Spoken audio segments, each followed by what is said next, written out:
In 1993, Professor Philip Johnson of the University of California at Berkeley invited a group of scientists and philosophers to a small beach town on the central coast of California. They came from major academic centers, including Cambridge, Munich, and the University of Chicago, to question an idea that had dominated science for 150 years. I think Pajaro Dunes represented a turning point for many of us. Individually, we all had questions about evolutionary theory, but when we came together, each person brought something of their own to the table, and suddenly we all had a glimpse of a new way of looking at life that none of us had individually seen before. I would have to say that this was an intense period of time in my life. It just seemed that there was something here much more intellectually satisfying than the view that I had held up until this time. Looking back on it now, I think that gave me the motivation to actually look at the evidence and just see where I thought it pointed. I realized that this was bigger than any one person or discipline, and this was the beginning of a community of scientists who were now willing to face the fundamental mystery of life's origin.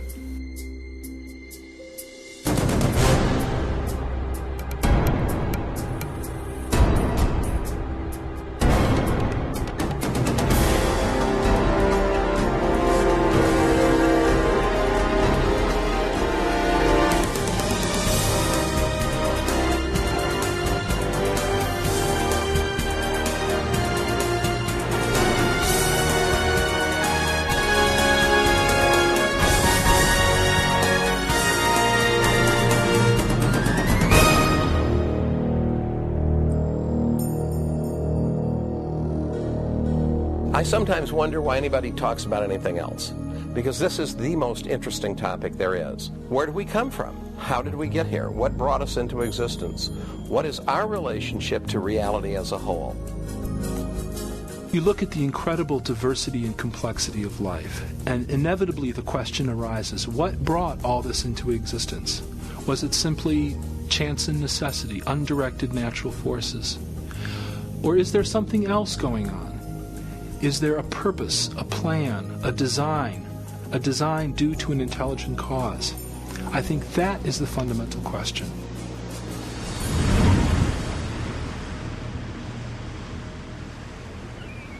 The scientists who came to Pajaro Dunes set out to re-examine the mystery of life's origin.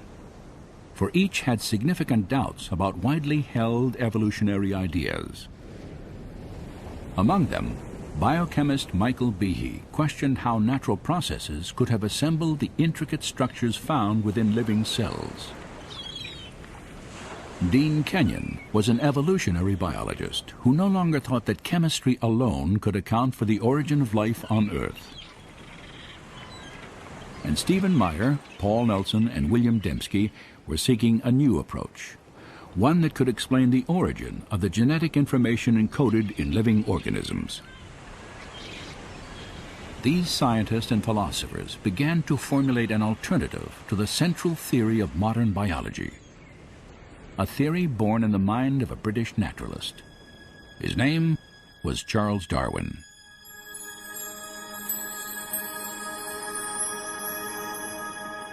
In 1831, Darwin, then 22 years old, set sail on a 5-year survey expedition for the British Empire.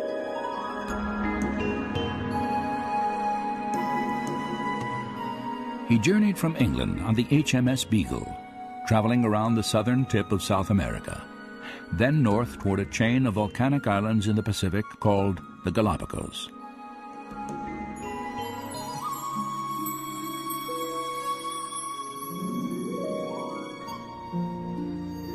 On this desolate archipelago, 600 miles off the western coast of Ecuador, Charles Darwin encountered an extraordinary array of birds, reptiles, and mammals, the likes of which he had never seen before.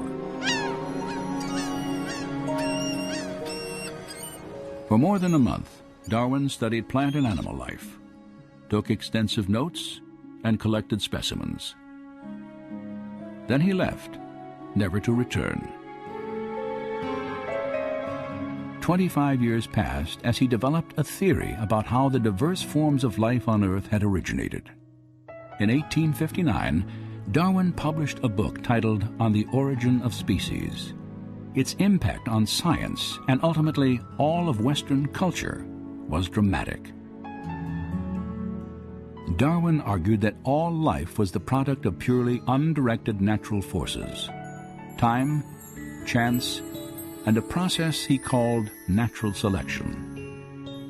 For 2,500 years before Darwin, most prominent scientists and philosophers, people such as Plato or Newton or Kepler, viewed the world as the product of some kind of design or plan. But a fundamental shift occurs with Darwin's idea of natural selection, and a real change in scientific philosophy is set in motion. Darwin was not the first scientist to propose a theory of evolution, but he was the first to offer a plausible naturalistic mechanism that could produce biological change over long periods of time. To understand how natural selection works, consider the finch populations Darwin encountered on the Galapagos Islands. 13 species of finches inhabit the Galapagos Islands, and they vary subtly in terms of their body size and shape of the beak. Darwin returned to England with 9 different species of these birds. According to contemporary Darwinian theory, differences in the sizes and shapes of the birds' beaks are the direct result of natural selection. One example often cited involves species of seed-eating finches.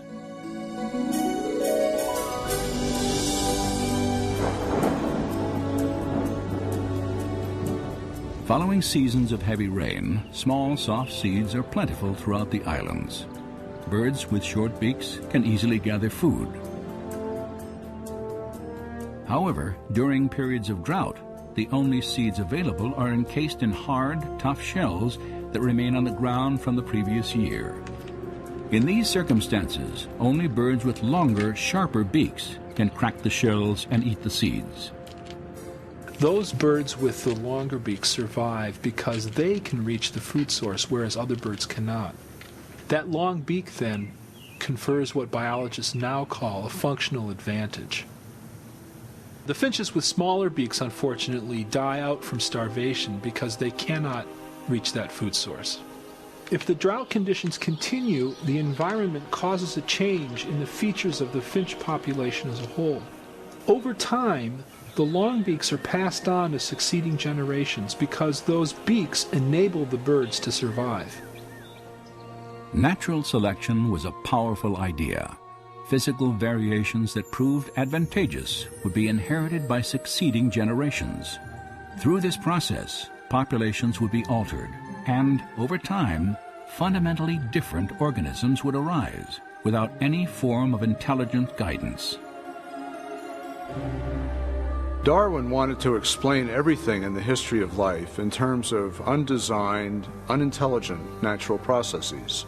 And when he looked for an explanation, what he found was that a process he could observe in domestic populations also operates in the wild. Now, Darwin himself was very familiar with domestic breeding. He himself studied pigeon breeding. And he knew that for centuries, human breeders had been able to make dramatic changes in populations by selecting only certain individuals to breed. Darwin really suggested that this same process operates in the wild. For Charles Darwin, natural selection explained the appearance of design without a designer. There was no longer any need to invoke an intelligent cause for the complexity of life. In effect, natural selection became a kind of designer substitute. Today, Darwinism is generally assumed throughout science and the academic world. Yet, despite its wide acceptance, a growing number of scientists and scholars, including those who met at Pajaro Dunes, now challenge key aspects of Darwinian theory. When we came together at Pajaro Dunes, we certainly didn't agree on everything, but we did share a real dissatisfaction with the mechanism of natural selection and the role that it was playing in biological explanation. Natural selection is a real process, and it works well for explaining certain limited kinds of variation. small-scale change. We have lots of examples of that, in fact. Where it doesn't work well is explaining what Darwin thought it could, namely the real complexity of life. We have the finch beak, and then you've got the finch itself. A minor change in the structure of the beak versus the origin of the organism itself. These are different scales of phenomena. These are different kinds of problems. And the important problem for biology is to understand where natural selection works and where it doesn't, and why there's a difference. Evidence is very powerful, and all of us have the sense that if we let that evidence speak for itself, that it would lead us in a very different direction, away from natural selection and towards a different conclusion about the origin and nature of life on Earth.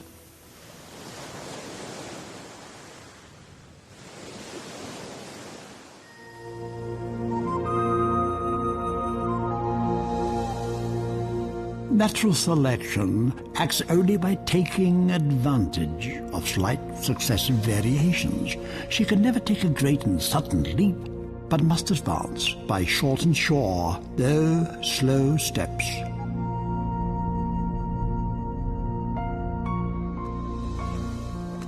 It's really interesting to notice that the more we know about life and the more we know about biology, the more problems Darwinism has and the more design becomes apparent.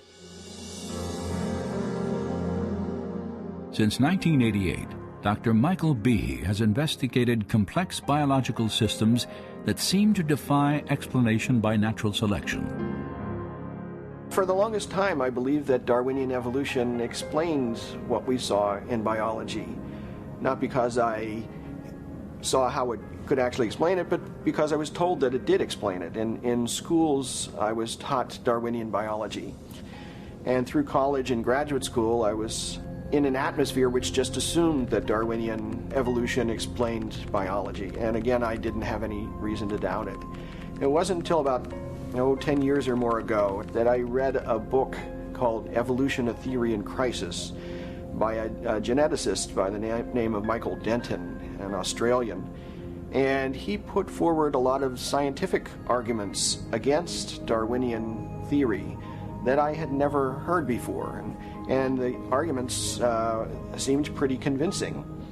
And at that point, I started to get a bit angry because I thought I was being led down the primrose path. Here were a number of very good arguments, and I had gone through a doctoral program in biochemistry, became a faculty member, and I had never even heard of these things. And so from that point on, I became very interested in the question of evolution, and since have decided that Darwinian processes are not the whole explanation for life. Michael Behe's skepticism derived in large measure from what modern biology has revealed about life's most fundamental unit, the cell.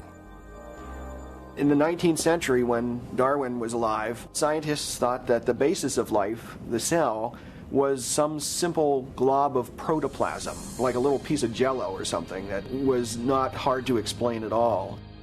This perception didn't really change too much until the early 1950s. But in the last half century, our knowledge of the cell has just exploded.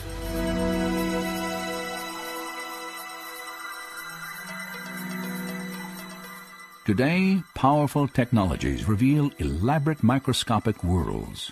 Worlds so small that a thimbleful of cultured liquid can contain more than 4 billion single-cell bacteria, each packed with circuits, assembly instructions, and miniature machines, the complexity of which Charles Darwin could never have imagined. At the very basis of life, where molecules and cells run the show, we've discovered machines, literally molecular machines. There are little molecular trucks that carry supplies from one end of the cell to the other. There are machines which capture the energy from sunlight and turn it into usable energy. There are as many molecular machines in the human body as there are functions that the body has to do.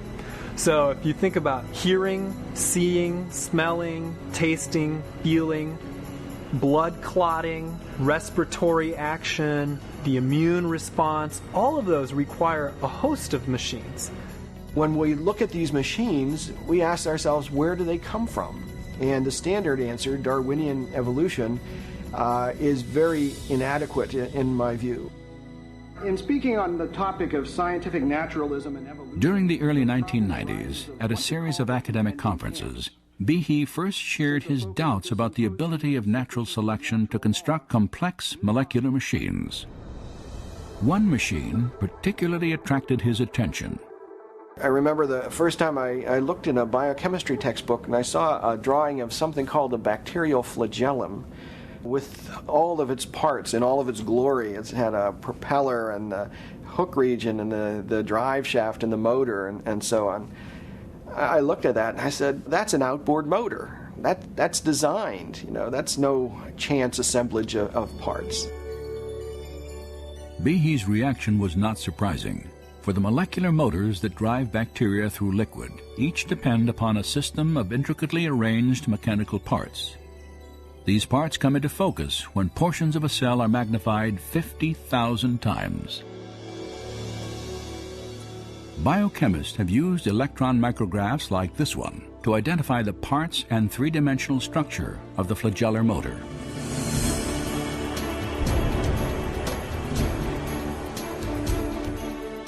In the process, they have revealed a marvel of engineering on a miniaturized scale. Howard Berg at Harvard has labeled it the most efficient machine in the universe. These machines, some of them are running at 100,000 RPMs and are hardwired into a signal transduction or sensory mechanism so that it's getting feedback from the environment. And even though they're spinning that fast, they can stop on a dime. It only takes a quarter turn for them to stop and shift directions and start spinning 100,000 RPM in the other direction. And just like outboard motors on motorboats, it has a large number of parts which are necessary for the motor to work. The bacterial flagellum, 2 gears, forward and reverse, water-cooled, proton motive force. It has a stator, it has a rotor, it has a U-joint, it has a drive shaft, it has a propeller, and they function as these parts of machines. It's not convenient that we give them these names. That's truly their function. Since its discovery, scientists have tried to understand how a rotary motor could have arisen through natural selection. As yet, they have failed to offer any detailed Darwinian explanation.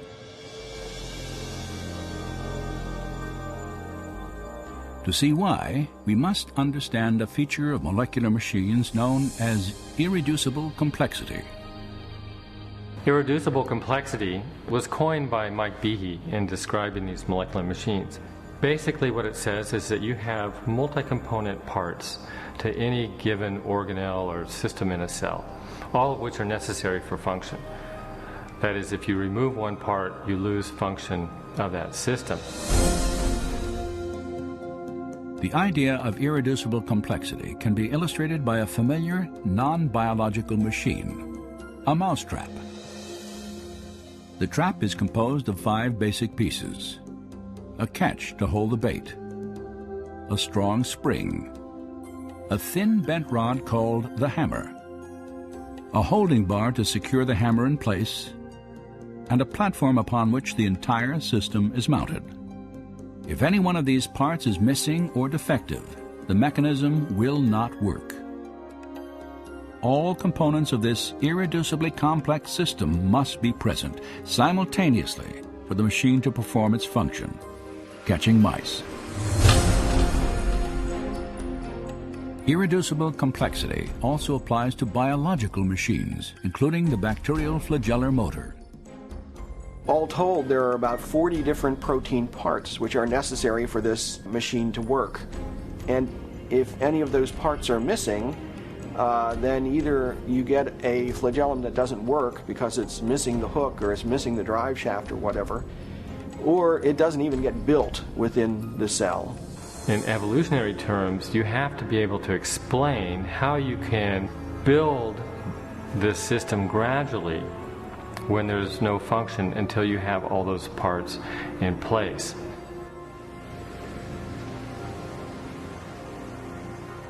The irreducible complexity of molecular machines poses a severe challenge to the power of natural selection.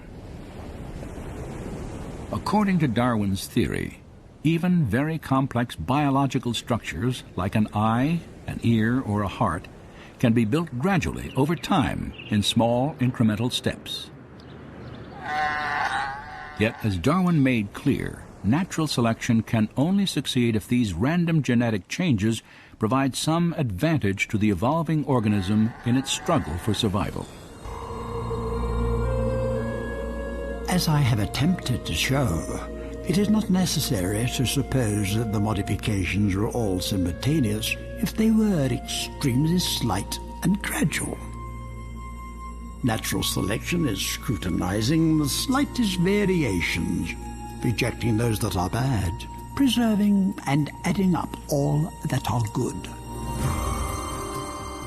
But could Darwin's small, favorable variations have produced a bacterial flagellum? Some scientists doubt the possibility. How could something new, like a bacterioflagellar motor and all the components that go with it, how could it develop out of a population of bacteria that don't have that system? When each change, according to Darwin's theory, has to provide some kind of advantage. Imagine such a scenario early in the Earth's history. An evolving bacterium somehow develops a tail and perhaps even the pieces necessary to attach it to the cell wall.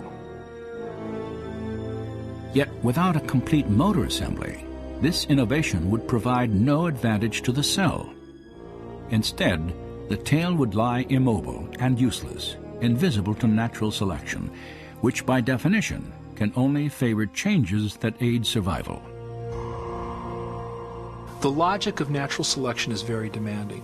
Unless the flagellum mechanism is completely assembled and actually works, natural selection simply cannot preserve it. It cannot be passed on to the next generation. The important thing to realize about natural selection is it selects only for a functional advantage. In most cases, natural selection actually eliminates things that have no function or that have a function that harms the organism. So if you had a bacterium with a tail that didn't function as a flagellum, chances are natural selection would eliminate it. The only way you can select for a flagellum is if you have a flagellum that works, and that means you have to have all the pieces of the motor in place to begin with. So natural selection can't get you the bacterial flagellum. It can only work after the flagellum is there and operating. In 1996, Michael Behe published a book titled Darwin's Black Box. In it, he argued that natural selection, Darwin's designer substitute, could not explain the origin of the bacterial flagellum or any other irreducibly complex biological system. Instead, Behe concluded that the integrated complexity of these systems pointed to intelligent design. Darwin's black box created immediate controversy. Over 75 publications, including some of the world's leading newspapers and scientific journals, reviewed the book. Some scientists praised Behe's work, while others dismissed it as unscientific and religiously motivated. Behe's critics also insisted that he had underestimated the power of natural selection. They argued that the flagellar motor could have been constructed from parts used to build simpler molecular machines, like this needle-nose cellular pump. If the components of the pump already existed, they could have been preserved by natural selection even before the bacterial motor arose. This theory is called co-option. It's essentially saying that evolution or natural selection at some point was able to borrow components of one molecular machine and build a new machine with some of these components. Scott Minnick has studied the flagellar motor for nearly 20 years. His research has led him to challenge the co-option argument. With a bacterial flagellum, you're talking about a machine that's got 40 structural parts. Yes, we find 10 of them are involved in another molecular machine, but the other 30 are unique. So where are you going to borrow them from?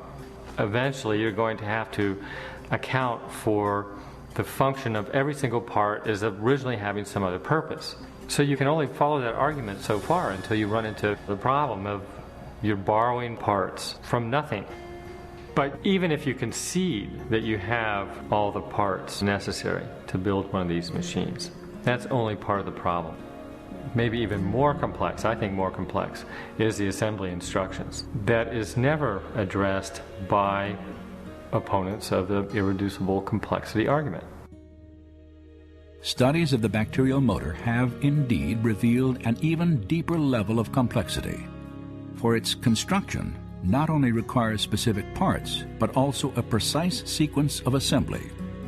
You've got to make things at the right time. You've got to make the right number of components. You've got to assemble them in a sequential manner. You've got to be able to tell if you've assembled it properly so that you don't waste energy building a structure that's not going to be functional. Building a molecular machine has been compared to the construction of a house, where workers follow a detailed blueprint and plan for assembly. The foundation of a house is poured before the walls are erected. Plumbing and electrical fixtures are installed prior to enclosing the walls of the structure. Windows must be hung before siding is applied, and shingles are attached only after plywood sheets are nailed to the rafters. So it is with the construction of a flagellar motor. You build this structure from the inside out. You are counting the number of components in a ring structure or the stator, and once that's assembled, there's feedback that says, okay, no more of that component now. A rod is added, a ring is added, another rod is added, a U-joint's added.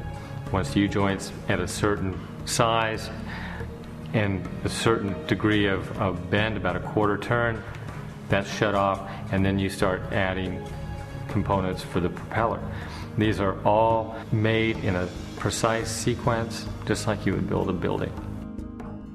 To build a motor correctly requires a complex system of machines that coordinate the timing of the assembly instructions. But how could natural selection construct such a system? The co-option argument doesn't explain this. You see, in order to construct that flagellar mechanism, or tens of thousands of other such mechanisms in the cell, you require other machines to regulate the assembly of these structures.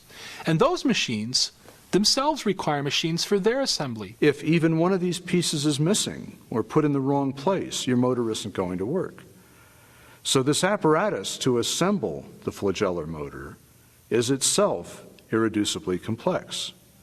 In fact, what we have here is irreducible complexity all the way down.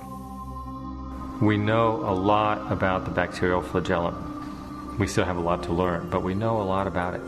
And there's no explanation for how this complex molecular machine was ever produced by a Darwinian mechanism.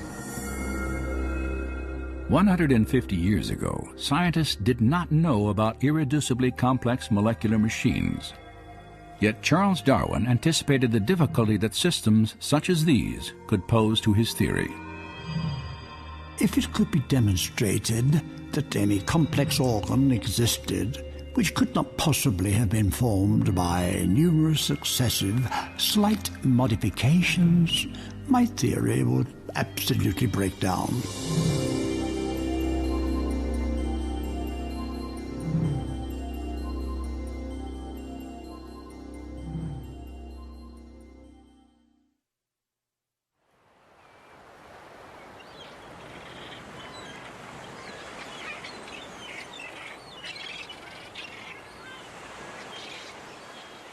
There are really two big questions in biology.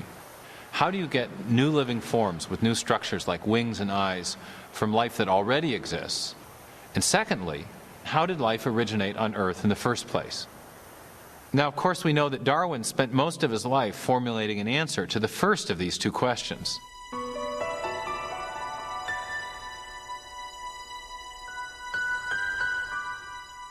Charles Darwin compared the history of life on Earth to a great branching tree.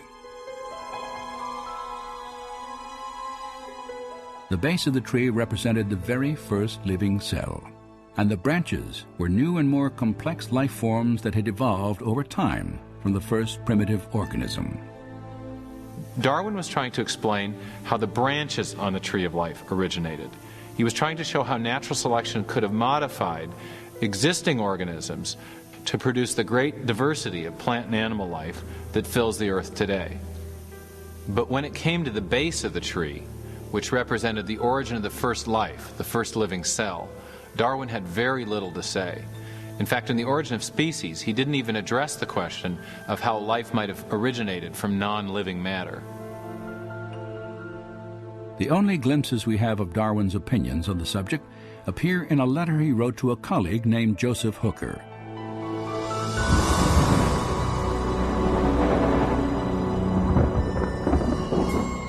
Regarding the first production of a living organism, if, and oh what a big if, we could conceive in some warm little pond with all sorts of ammonia and phosphoric salts, light, heat and electricity present, that a protein compound was chemically formed, ready to undergo still more complex changes, at the present such matter would be instantly devoured.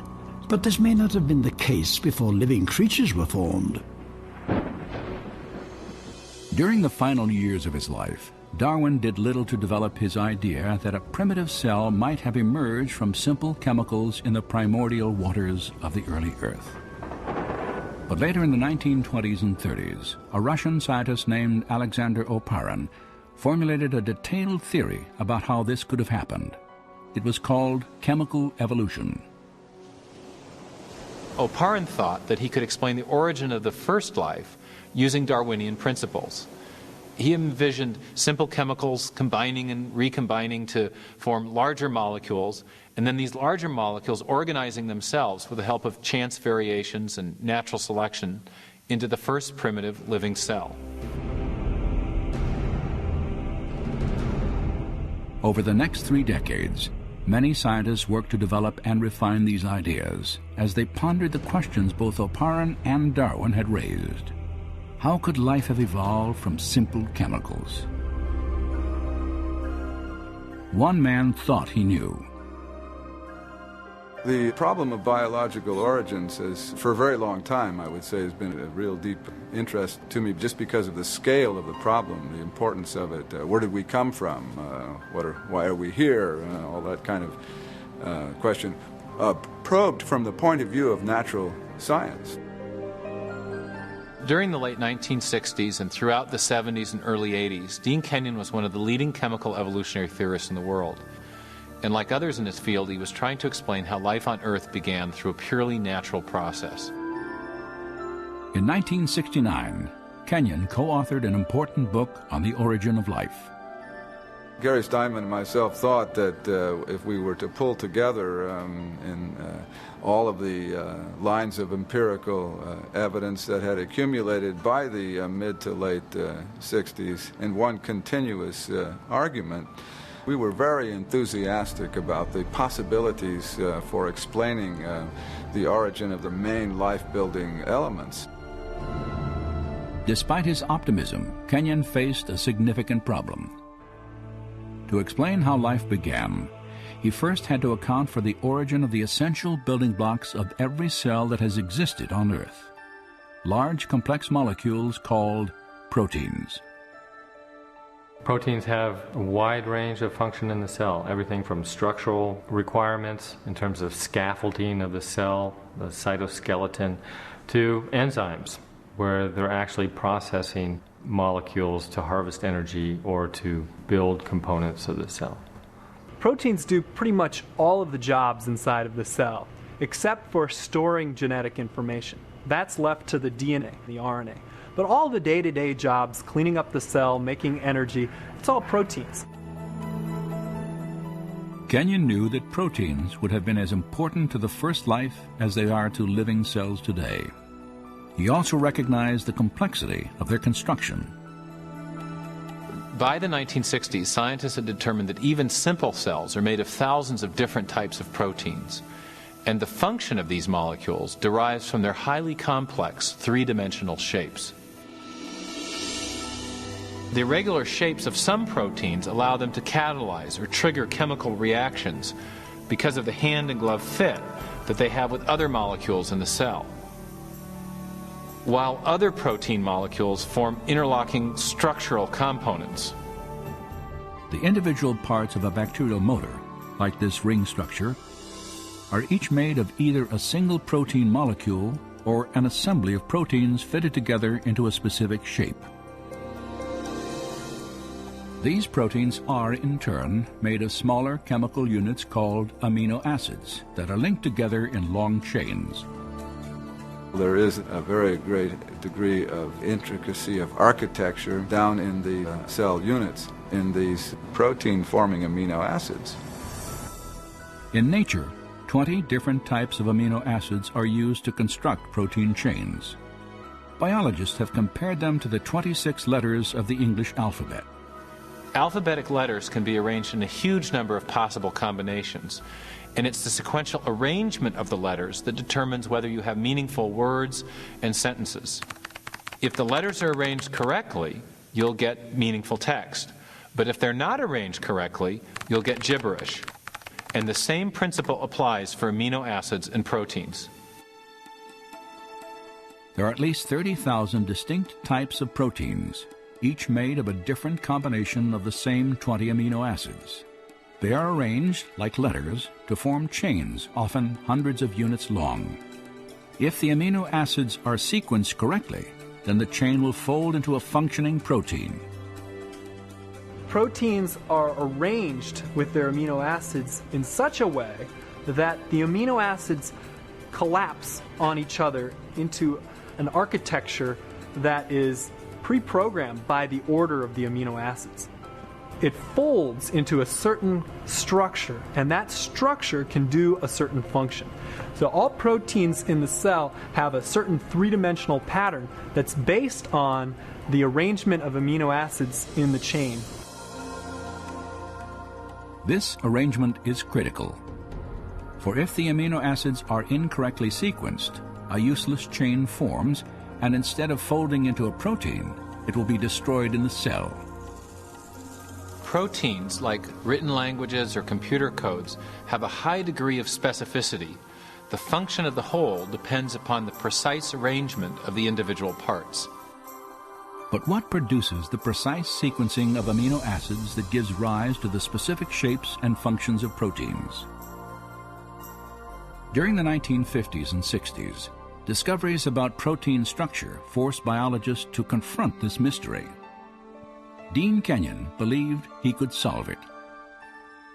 In his book Biochemical Predestination, Kenyon and his co-author Gary Steinman proposed an intriguing theory.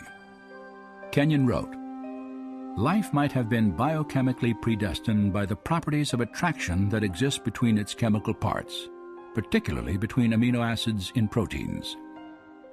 At the time that biochemical predestination came out, I and my co-author were totally convinced that we had the scientific explanation for origins.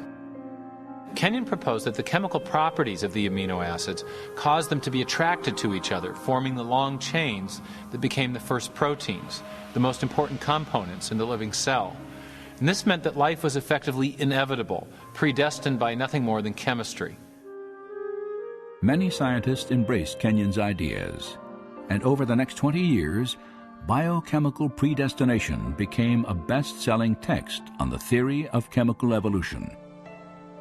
Yet 5 years after the book's publication, Kenyon quietly began to doubt the plausibility of his own theory. It was during that whole period of time that my doubts about certain aspects of the evolutionary account became apparent. When coming into contact with a powerful counter-argument given to me by one of my students, and I could not refute that counter-argument. Kenyon was challenged to explain how the first proteins could have been assembled without the help of genetic instructions. In living cells today, chains of amino acids are not formed directly by forces of attraction between their parts, the scenario Kenyon envisioned on the early Earth. Instead, another large molecule within the cell stores instructions for sequencing the amino acids in proteins. It is called DNA. Initially, Kenyon believed that proteins could have formed directly from amino acids without any DNA assembly instructions. And that's why so many scientists were excited about his theory. But the more he and others learned about the properties of amino acids and proteins, the more he began to doubt that proteins could self-assemble without DNA. In DNA, Kenyon encountered a molecule with a property he could not explain through natural processes. For locked securely within its double helix structure is a wealth of information in the form of precisely sequenced chemicals that scientists represent with the letters A, C, T, and G. In a written language, information is communicated by a precise arrangement of letters. In the same way, the instructions necessary to assemble amino acids into proteins are conveyed by the sequences of chemicals arranged along the spine of the DNA.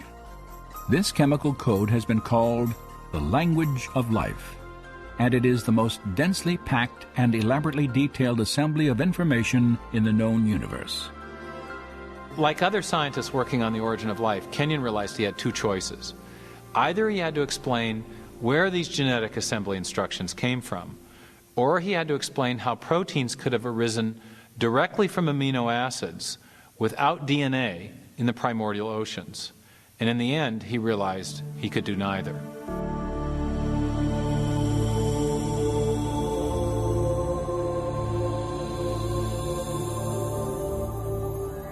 It's an enormous problem how you could get together in one tiny submicroscopic volume of the primitive ocean all of the hundreds of different molecular components you would need in order for a self-replicating cycle to be established. And so my doubts about whether amino acids could order themselves into meaningful biological sequences on their own without pre-existing genetic material being present just reached, I guess for me, the intellectual breaking point sometime near the end of the decade of the 70s. As Kenyon reevaluated his theory, new biochemical discoveries further weakened his conviction that amino acids could have organized themselves into proteins. The more I conducted my own studies, including a period of time at NASA Ames Research Center, the more it became apparent that there were multiple difficulties with the chemical evolution account. And further experimental work showed that amino acids do not have the ability to order themselves into any biologically meaningful sequences. Faced with mounting difficulties in his own theory and a growing body of scientific data about the importance of DNA, Kenyon was forced to confront the absolute necessity of genetic information. The more I thought about the alternative that was being presented in the criticism and the enormous problem that all of us who worked on this field had neglected to address, the problem of the origin of genetic information itself, then I really had to reassess my whole position regarding origins. For Dean Kenyon, a new question became the focus of his search for life's origin. What was the source of the biological information in DNA? If one could get at the origin of the messages, the encoded messages within the living machinery, then you would really be on to something far more intellectually satisfying than this chemical evolution theory. Yet Kenyon realized that he faced a narrowing set of options. By the 1970s, most researchers had rejected the idea that the information necessary to build the first cell originated by chance alone.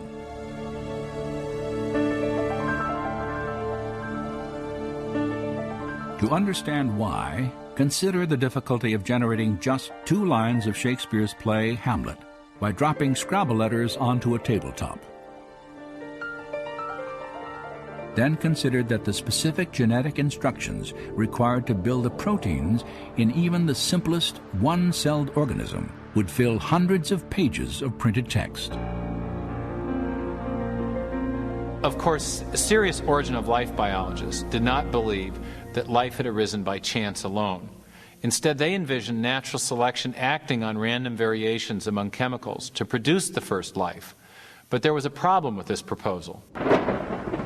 By definition, natural selection could not have functioned before the existence of the first living cell, for it can only act upon organisms capable of replicating themselves, cells equipped with DNA that pass on their genetic changes to future generations. Without DNA, there is no self-replication. But without self-replication, there is no natural selection. So you can't use natural selection to explain the origin of DNA without assuming the existence of the very thing you're trying to explain. Chance, natural selection, and his own theory of self-organization had all failed to explain the origin of genetic information. Now Kenyon saw only one alternative. We have not the slightest chance of a chemical evolutionary origin for even the simplest of cells.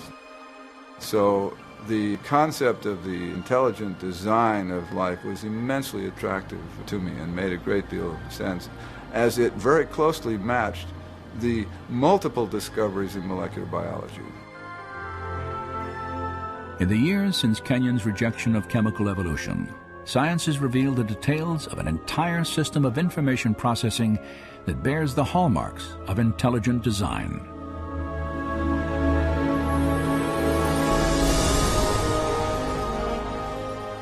With computer animation, we can enter the cell to view this remarkable system at work.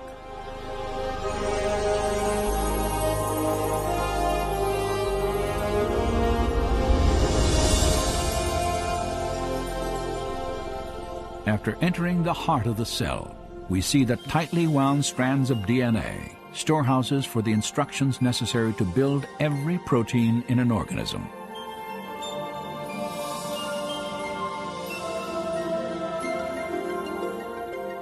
In a process known as transcription, a molecular machine first unwinds a section of the DNA helix to expose the genetic instructions needed to assemble a specific protein molecule. Another machine then copies these instructions to form a molecule known as messenger RNA.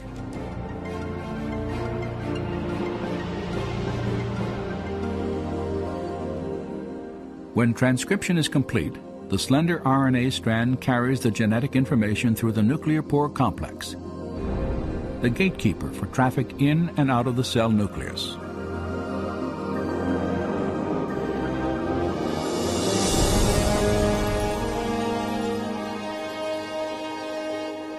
The messenger RNA strand is directed to a two-part molecular factory called a ribosome. After attaching itself securely, the process of translation begins.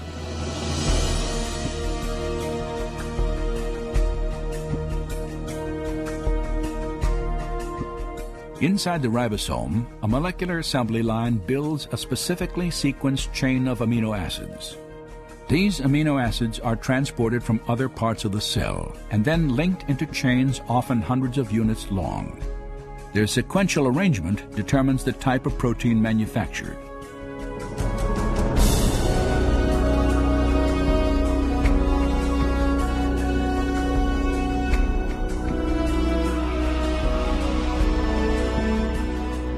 When the chain is finished, it is moved from the ribosome to a barrel-shaped machine that helps fold it into the precise shape critical to its function.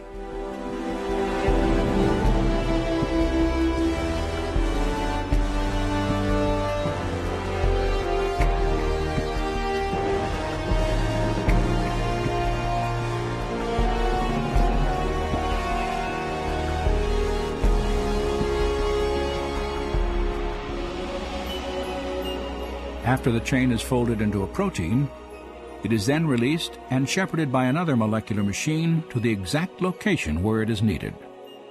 This is absolutely mind-boggling to perceive at this scale of size such a finely tuned apparatus, a device that bears the marks of intelligent design and manufacture. And we have the details of an immensely complex molecular realm of genetic information processing. And it's exactly this new realm of molecular genetics where we see the most compelling evidence of design on the Earth.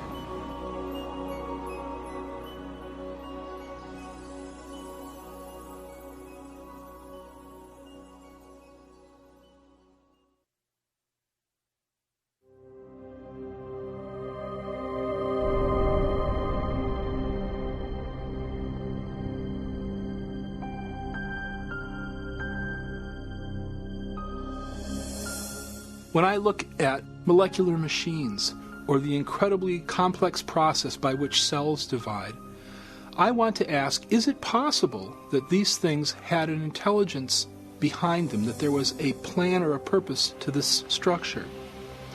Science ought to be a search for the truth about the world.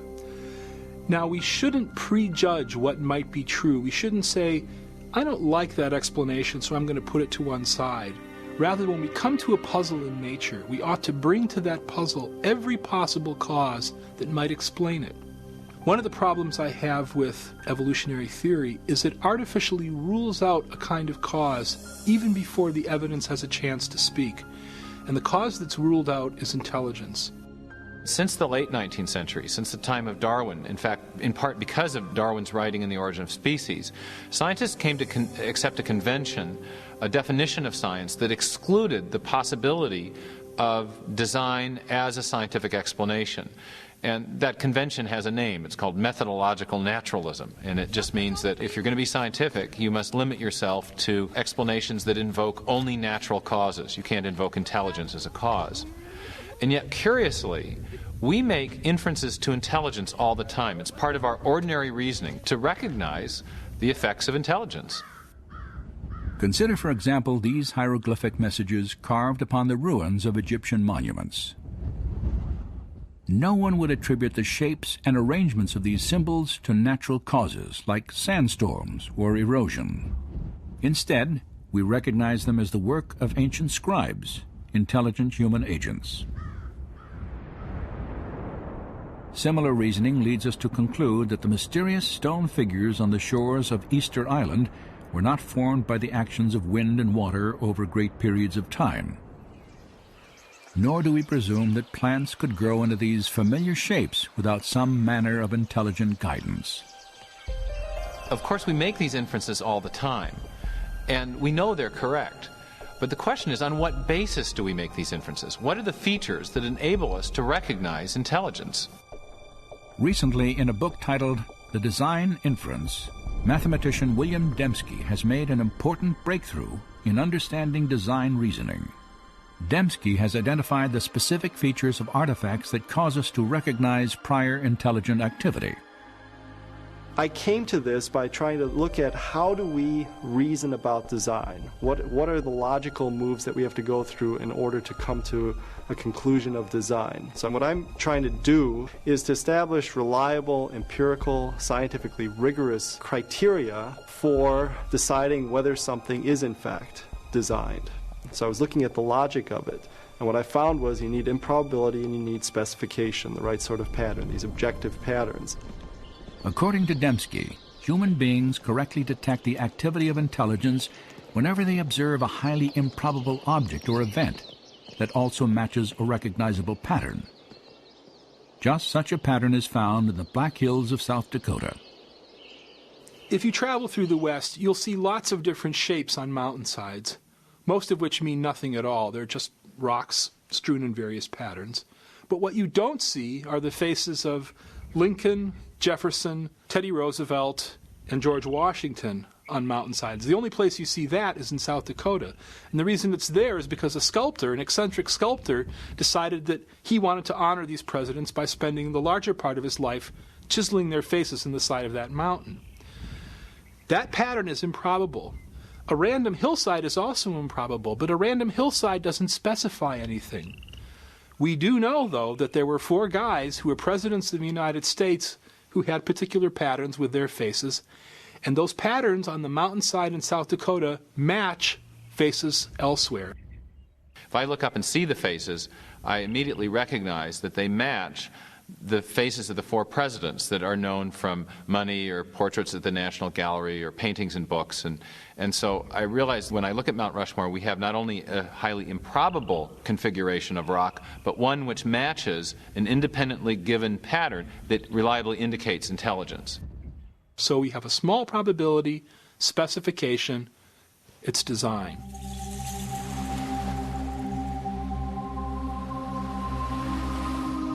On a seashore, another improbable pattern etched into the earth illustrates how we detect design. No one would infer that this message was written by the movement of the tides. Instead, because of the characteristics of this pattern, we identify the words as the products of intelligence. That improbable arrangement also conforms to an independently given pattern, namely the shapes of the letters that we recognize from English alphabet and the words that we know from English vocabulary. And so it's the improbability of the arrangement plus the fact that it conforms to an independently given pattern that triggers the awareness of design. This illustration suggests that William Dembski's criteria for design detection, small probability and specification, are essentially equivalent to information. The type of information present not only in pictures, written texts, and numeric sequences, but also encoded in software and radio signals. The ability to detect information in electromagnetic transmissions has made possible a unique search for intelligence. For more than 3 decades, astronomers involved in SETI, the search for extraterrestrial intelligence, have monitored radio signals from outer space in an attempt to find information-rich patterns. Typically, radio telescopes receive either random noise or simple repetitive signals, produced naturally by stars, galaxies, and other celestial objects. But astronomers recognized that if they ever identified an information-bearing signal, it would confirm the existence of intelligent life beyond the Earth. Some have speculated that an extraterrestrial civilization might have attempted to communicate by transmitting messages in the universal language of mathematics, perhaps through a recognizable pattern like a series of prime numbers. You're not going to get that by chance. So you need complexity or improbability, lots of prime numbers, and you also need a pattern. And it has to be the right sort of pattern. It's not a pattern that you're imposing. It's a pattern that's there objectively. To date, SETI research has failed to detect any pattern or information that would indicate intelligence in a distant galaxy. But in another universe, much closer to home, scientists have discovered a wealth of information within the nucleus of the living cell. DNA has a structure that is ideal for carrying information. In the A's, T's, C's, and G's, the bases of the double helix of DNA, is the potential for storing a tremendous amount of information. There is, in fact, no entity in the known universe that stores and processes more information more efficiently than the DNA molecule. A full complement of human DNA has 3 billion individual characters. Analysis of the DNA molecule's coding regions show that its chemical characters have a specific arrangement that allows them to convey detailed instructions or information, much like letters in a meaningful sentence or binary digits in a computer code. Bill Gates has said that DNA is like a computer program, only much more complex than any we've been able to devise. And if you reflect on that even for a minute, it's a highly suggestive observation, because we know that Bill Gates does not employ wind and erosion or random number generators to generate his software. Instead, he employs intelligent engineers, software engineers. And so everything we know in our experience suggests that information-rich systems arise from intelligent design. But what do we make of the fact that there is information in life, in every living cell of every living organism? That's the fundamental mystery. Where does that information come from? For the past 15 years, philosopher and scientist Stephen Meyer has worked to answer this question. Meyer has developed an argument to demonstrate that intelligent design provides the best explanation for the origin of information necessary to build the first living cell. information that the DNA molecule holds. It's part of our knowledge base that intelligent agents can produce information-rich systems. So the argument is not based on what we don't know, but it's based on what we do know about the cause and effect structure of the world. We know at present there is no naturalistic explanation, no natural cause that produces information, not natural selection, not self-organizational processes, not pure chance. But we do know of a cause which is capable of producing information, and that is intelligence. So when people infer design from the presence of information in DNA, they're effectively making what's called in the historical sciences an inference to the best explanation. So when we find an information-rich system in the cell, in the DNA molecule specifically, we can infer that an intelligence played a role in the origin of that system, even if we weren't there to observe the system coming into existence. Meyer's work on the origin of genetic information is now part of a comprehensive scientific case for design that grew out of a meeting of scientists and philosophers on the central coast of California in 1993. Their objective was to reassess an idea that had dominated biology for more than a century. In the process, they gave birth to a theory that has become known as intelligent design. To me, the great promise of design is it gives us a new tool and explanation that belongs in the toolkit of science. Intelligent causes are real, they leave evidence of their existence, and a healthy science is a science that seeks the truth and lets the evidence speak for itself. The argument for intelligent design is based on observation of the facts. Now that's my definition of good science. It's observation of the facts. Now when you observe the facts, as Michael Behe has done, what do you observe? You observe this incredible pattern of interrelated complexity. And the way we conclude intelligent design for the bacterial flagellum is the same way we conclude intelligent design for an outboard motor. When we see an outboard motor, we see the way the parts interact and so on. We know somebody made that. The reasoning is the same for biological machines. So the idea of intelligent design is a completely scientific one. Certainly it might have religious implications, but it does not depend on religious premises. When I look at the evidence objectively, without ruling out the possibility of design, design just leaps up as the most likely explanation. And that's why I believe that it's true. I think design is back on the table. You know, we can't explain these systems by natural law. And if we're searching for truth, and they are in fact designed, if we have to be design engineers to understand them, then I say, what's the problem? You know, you go where the data leads you. And the implications, yeah, they have profound metaphysical implications, but so be it. So it's a powerful idea that the universe is rational and comprehensible, underwritten by a supreme intelligence that meant for this world to be understood, is something that underwrites then the program of science, because then you can go out and look at the world and the world will make sense. If it's all just a chaotic assemblage, there's no reason to expect any rationality out there. But if it in fact is the product of a mind, then you can go out and science becomes this enormous, wonderful puzzle-solving project in which you can expect to find rationality and beauty and comprehensibility right at the foundation of things.